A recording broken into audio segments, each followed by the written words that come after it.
Buckley touches on his early exposure to music. In a sweet, loving letter, old lady, our absent music teacher, tried to explain to me that music was very serious business if one wished to be good at music, good at understanding music. No one, she said, who didn't have the technical ability to play the third difficult movement of the Moonlight Sonata should undertake the first movement. And anyway, technique quite apart, to play the first movement of that sonata required a certain maturity. Her phrases were kindly composed. I didn't fully understand them, but I believed her when she said that music is very serious business, as poetry is very serious business, as art of any sort is very, very serious business. That which is sublime can't be anything less. My debt to her is eternal. Buckley recorded his pride when his son Christopher landed on the New York Times bestseller list. The Lord can be wonderfully playful, I told the assembly. I have no doubt what happened. The guardian angel of the New York Times, whose delinquencies we are all most awfully familiar with, was neglecting his duties one afternoon, as usual, and he picked up a copy of The White House Mess. He roared with laughter, uncontrollable laughter, and he pushed the button on his desk and said, "Put the author of The White House Mess on the New York Times bestseller list." An intimidated voice came back, "But, sir, there is already a Buckley on that list." The guardian angel said, "Remove that Buckley. The one I'm talking about is more distinguished." Well, this time the guardian angel of the New York Times, just this one time, did the right thing. You will get a specimen of The White House Mess from my distinguished son Christopher, here introduced by his proud father. Bill Buckley writes in his autobiography about his gleeful introduction to drinking wine.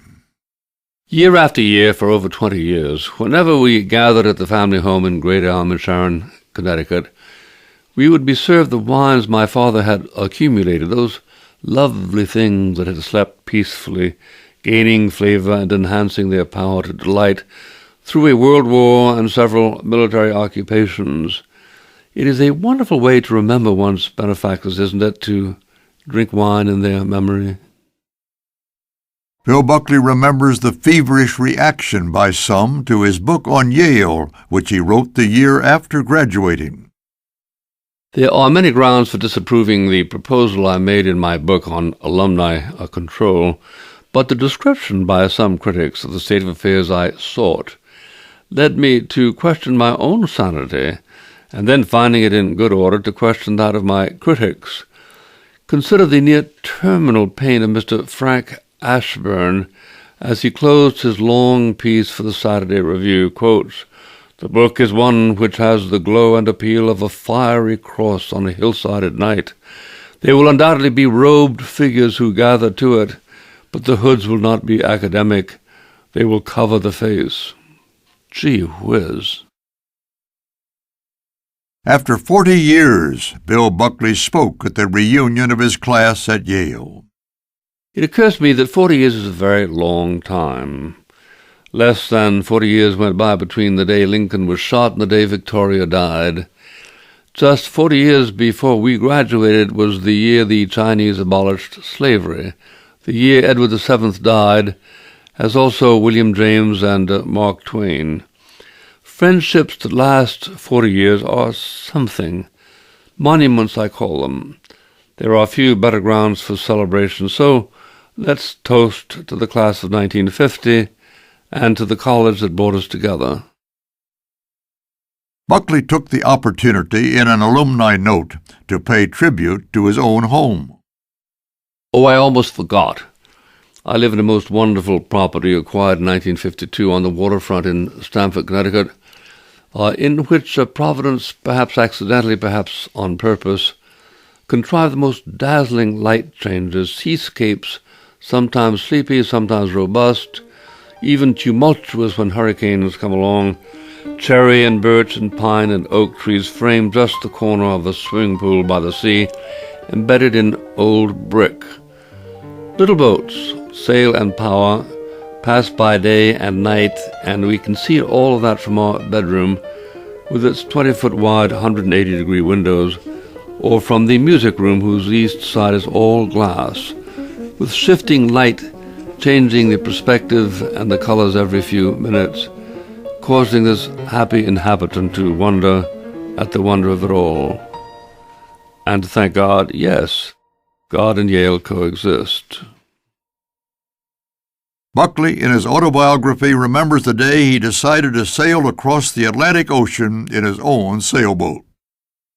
I put on foul weather gear, relieved Mary Jo at the wheel, felt the boat surging at hull speed, with only the No. 3 jib and reefed main, and wondered, this happens at sea as often as people who write about the sea tell you it does, facing 4 hours alone, already soaked, beginning to feel the cold, the boat's erratic needs exacting every nerve of concentration, arm and back muscles taxed like a galley slave's, facing God knows what ahead. What madness finds me here in these conditions at this time. The hoariest line in the literature, which even so never ceases to amuse me, is, "Ocean racing is like standing under an ice-cold shower, tearing up $1,000 bills." There was a lot to think about during that long and hectic night, but Walt Disney was in his heaven, and by the time the sun rose, the storm had abated, and I even managed to hoist the spinnaker utterly alone, sad in the radiant early sun, the wind steady off the port quarter, only that no one was witness to this feat of virtuosity. Buckley, in his autobiography, recalls flying his airplane and falling asleep. Then there was that bright spring day with the lazy summer temperature. My exams had been banked up during the first 2 days of a 10-day exam period. In between, I did not sleep, but crammed for the next test, taking Benzedrine. Walking out of the final exam at 5 p.m., I was numb with fatigue and elation and wild with liberty. I knew I must stretch my limbs in the sky, and so drove out to Bethany, pulled out the little airplane, and zoomed off by myself, heading towards the New Haven east, and climbing to 4,000 invigorating feet. There I fell asleep. What happened was that the Benzedrine had suddenly worn off, and the biological imperative to sleep was asserting itself with vindictive adamance. In the tortured 15 minutes between the moment I first discovered myself asleep and the moment I landed, my eyes must have closed a dozen times. It is safer to learn these things about the human body aboard a sailboat than an airplane. Boats can be dangerous, but they don't sink when you go to sleep at the wheel. Buckley writes of his own magazine, National Review. Another issue of National Review had gone to bed, and you acknowledged the thought has ever so slowly distilled in your mind that the time comes for us all to go to bed. And I judge that mine has come, and I leave owing to my staff, my colleagues, my successors, my friends, my muses, my God, an unrequitable debt for having given me so much for so long. Buckley celebrates in his autobiography access to a dictionary via a computer. Ever since computers entered my life, and in some respects came to dominate it, I have from time to time quite accidentally tripped upon a program that caused a glint in the eye of the possessor.